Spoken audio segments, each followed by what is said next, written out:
You're watching Gearz, brought to you by LMC Truck. Restore, maintain, customize. You know, the automotive world is extremely diverse. You got Ford, Chevy, Dodge, imports, 4x4s. I mean, the list goes on and on. But believe it or not, there is one thing that we all have in common, and it's not what you think. Check it out.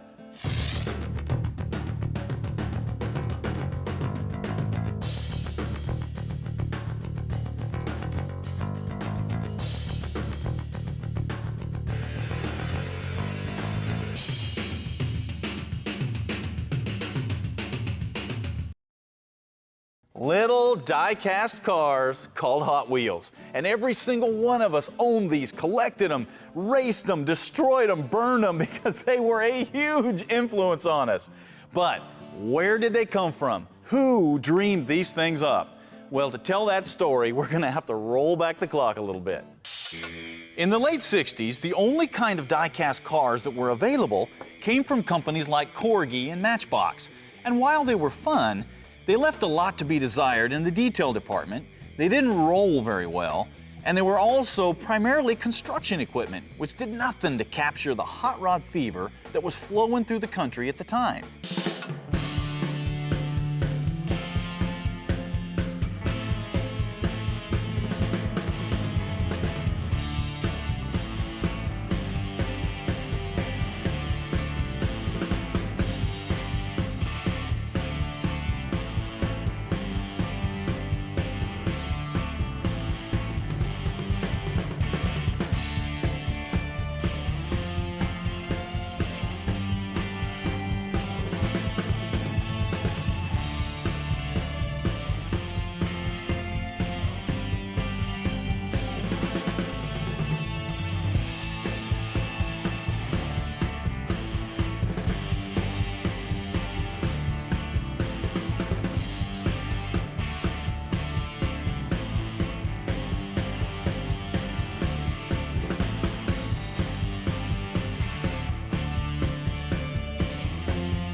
However, Elliot Handler at Mattel, bolstered by the massive success of the Barbie doll, realized that there was a void in the market when he saw his grandchildren playing with Matchbox cars. So right then and there, he decided that there needed to be something better for little boys to play with, something hot.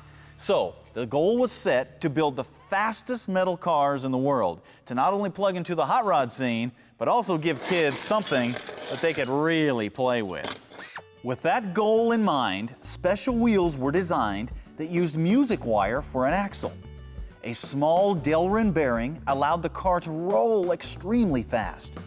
The wheel also had a tiny rib on it to further reduce friction. And of course it was removable, so kids could pretend to change a flat tire. However, there was more going on here than just a wire axle. Engineer Howard Newman actually developed a miniature torsion bar system that gave the cars a working independent suspension.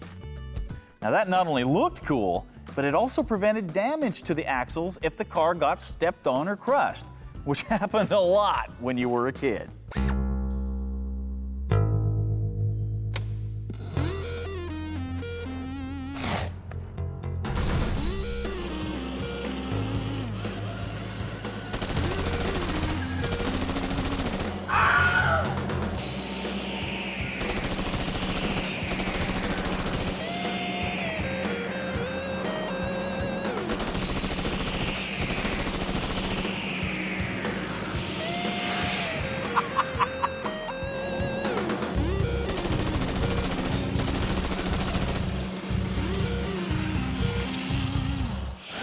At this point, they were dubbed Hot Wheels, to not only put emphasis on those unique wheels and that suspension system, but also just how fast these little suckers were going to be.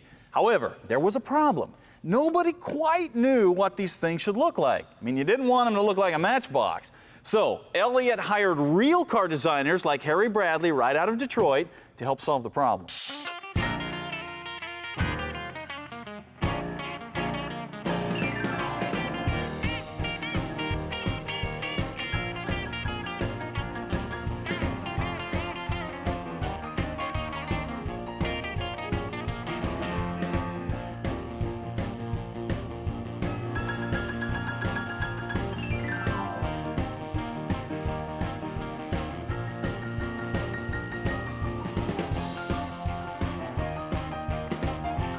When Harry rolled into Mattel, driving his customized 64 El Camino, Elliott knew that they had found the look that they wanted. He then instructed Harry to make them all look that way. The custom fleet side, based off of Harry's actual El Camino, became one of the first Hot Wheels cars. With the look established in the rake, the hood scoops, the exposed exhaust, the red line mag wheels, and the candy paint jobs, 16 cars were rolled out for 1968. They were the Custom Barracuda, Custom Camaro, Custom Corvette, Custom Cougar, Custom Eldorado, Custom Firebird, Custom Fleetside, Custom Mustang, Custom T-Bird, Custom Volkswagen, Diora,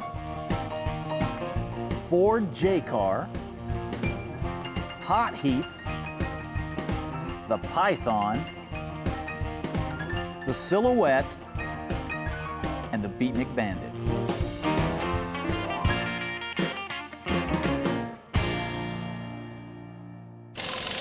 So, do you recognize some of those? Did you have some of them? Yeah, I bet you did.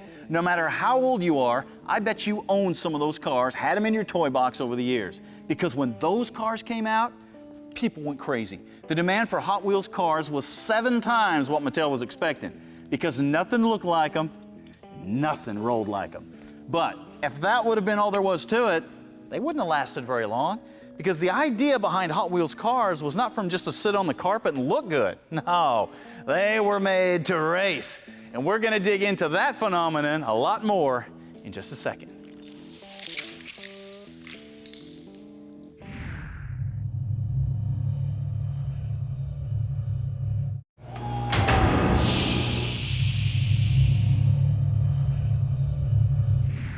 Hey, welcome back to Gearz, where today we are walking you through one of the most unique and influential stories in automotive history. And ironically enough, it has nothing to do with an actual vehicle, but it has everything to do with these little die-cast miniatures called Hot Wheels. Now, we've already established how the unique design of these things came about and how they were so wildly popular when they hit the market. What we haven't talked about is what drove that popularity. 2 words will sum that up: racing and competition. In the late 1960s, drag racing and road racing were some of the hottest forms of motorsports going. With tracks springing up all over the country to fill people's desire to see fast cars.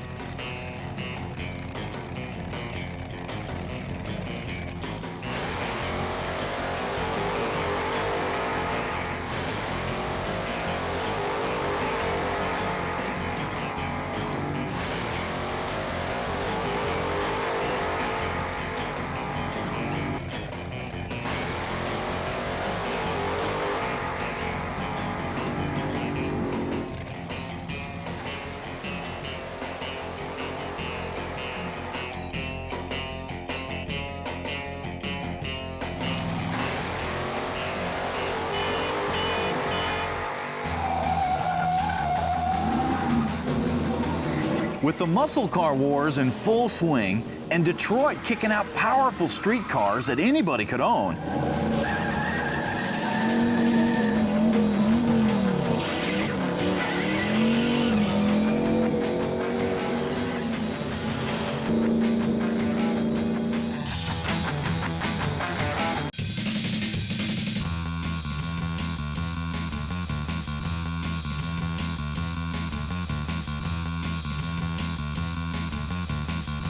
Camaros, Mustangs, and Roadrunners roam the streets looking for victims to devour. Yeah, the whole country had gone crazy for fast cars.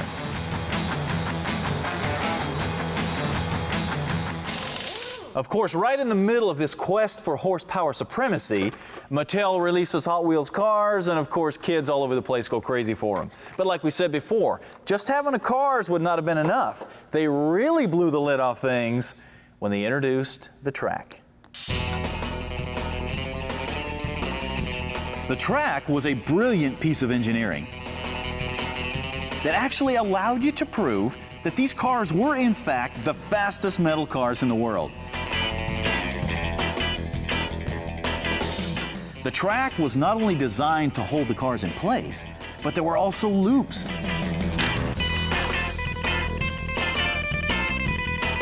And jumps that were available to make these cars do things that kids had never seen before.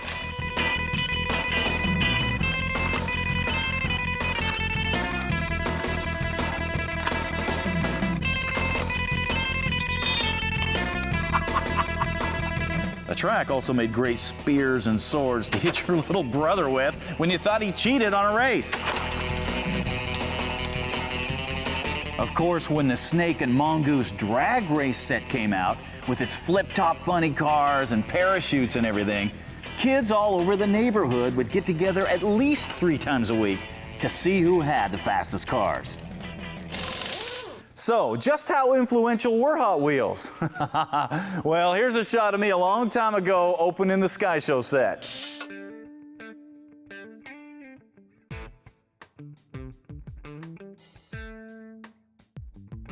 And believe it or not, that is exactly the same car that came out of the set. And the fact that it looks just a little bit like Copperhead is probably more than a coincidence. Yep, we have all been influenced by Hot Wheels over the years, whether we realize it or not. And because of that, it's only fitting that if I'm building a hot rod here that's supposed to look like something hot running down the street in the late 60s, well, Hot Wheels and die-cast have got to be a part of it. Just how they're going to be part of it, you're just going to have to wait and see.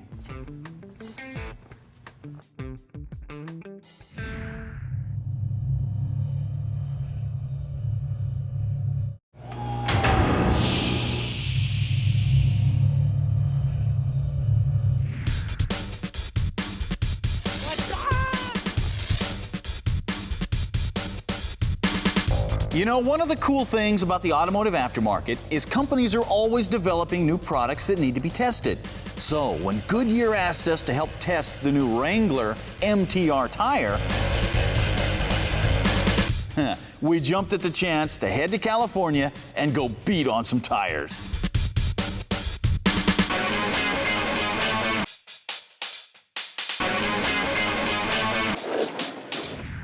When we arrived, we found a whole fleet of red Jeeps outfitted with the new Goodyear off-road tire and simple instructions to go out there and really test them and see if we could tear them up. Okay, we can definitely do that. After the short road trip to Johnson Valley Off-Road Park, we aired the tires down and headed out to see what this new Wrangler tire could actually do. The first thing I tried to do was puncture the tire and rip the sidewall on the rocks.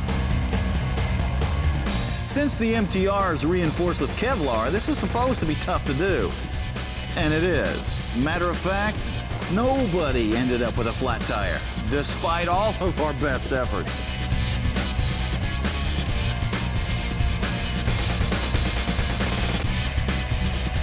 The traction was not only great on the rocks, but also in the loose stuff. Check out this deep sand.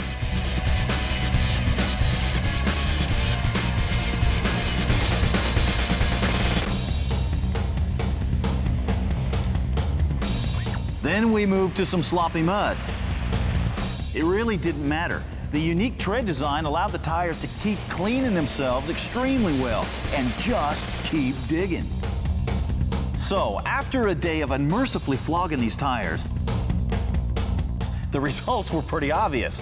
The Goodyear Wrangler MTR is one of the best all-around, hardcore off-road tires I've ever driven. You owe it to yourself to try some of these out.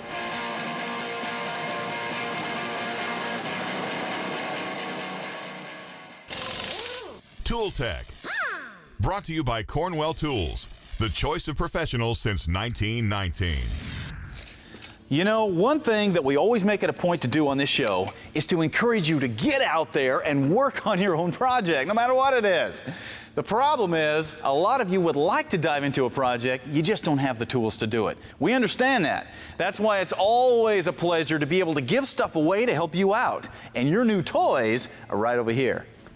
Since the first thing that you really need is a place to keep your tools, Cornwell has decided to give away another one of these toolboxes to one of you guys.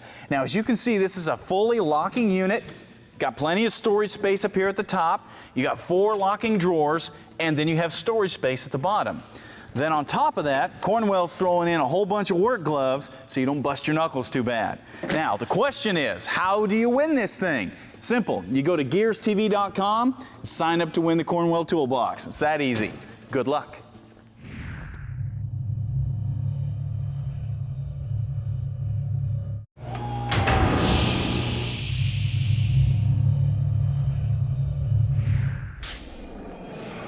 And now, Parts Bin. You know, when you're working in your shop, there is nothing more important than having the right tools, because without them, all the work stops. The problem is, what if you don't have the money or the space for a big row of tools like this? Well, simple. You invest in an iron worker from Edwards Manufacturing, because this is one tool that will do a lot of the work that whole row of tools will do. Now, you can get these in different sizes to meet your application, but one of the best deals out there is this 55-ton unit, because it's small, it's affordable, and it's extremely powerful, making it perfect for a small fabrication shop. Take a look at this thing. On one side, it can punch holes in everything from sheet metal to thick steel.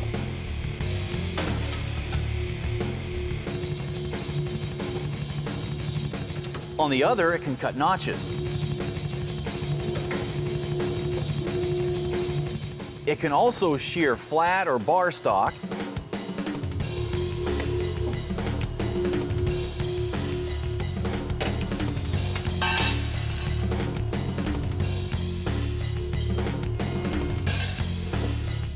As well as angle iron with just a push of the pedal.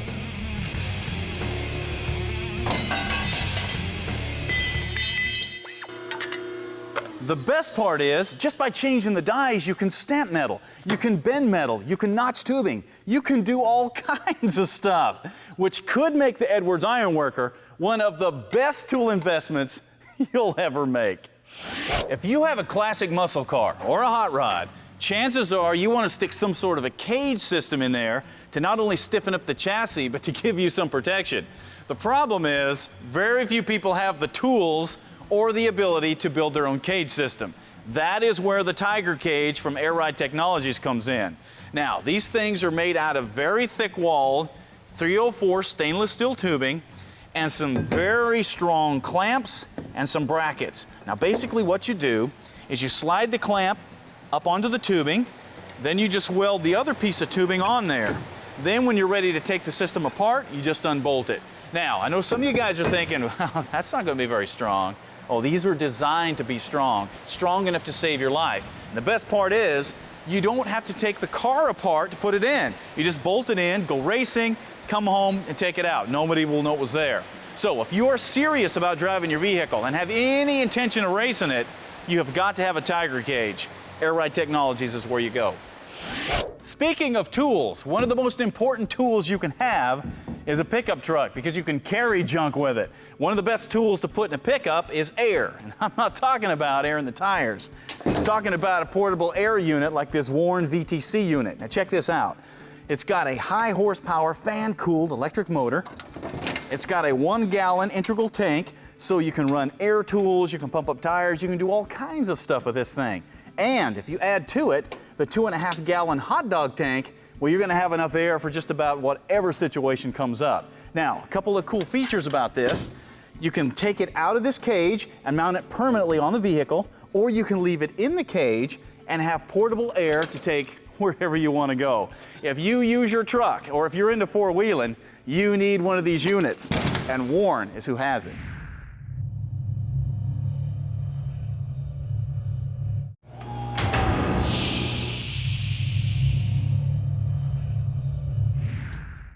And now, what are you working on? Brought to you by Phoenix Systems Brake Tools. record-breaking performance that you can feel. Today's What Are You Working On comes from Kerry Schneider from Fort Worth, Texas, and the vehicle that he's working on is a 69 Plymouth Barracuda. Now here's a shot of him with the car. As you can see, this is a nice looking car. But there's more going on here than meets the eye, because Kerry bought this car without his wife knowing it. So he was already in the doghouse. But he said he just had to have a Hemi Cuda. So here's a shot of the engine that Kerry put into his car. Now, as you can see, it's a late model 5.7 Hemi, and they massaged this thing to fit right in there, man. It's a really nice fit. Then, of course, they did the front suspension. It's got rack and pinion in front, coilovers, Willwood brakes. And then here's a shot of the interior. Got a 6-point cage, 5-point harness, because they intend on driving this thing and driving it hard. So, is it done yet? Nope. But here is a picture of it now, and as you can see, this thing is darn close to being done. And you know Kerry and his wife are just waiting for the day when that thing is done. So, Kerry, to help you out, we are going to give you one of these brake bleeder kits from Phoenix Systems. You might remember a few weeks back we did a little demonstration on this. This injects fluid down at the caliper and pushes fluid and air up through the master cylinder. This is the best way to bleed your brakes to get all the air out of the system. Now, the rest of you guys, if you want one of these kits, you have to go to brakebleeder.com or call up Kerry and see if he'll lend that one to you. All right, it takes care of it for today. It's time to get the Baron out or something with machine guns and drive it. You need to get out there and work on something at least 3 times this week. Get going. We'll see you later.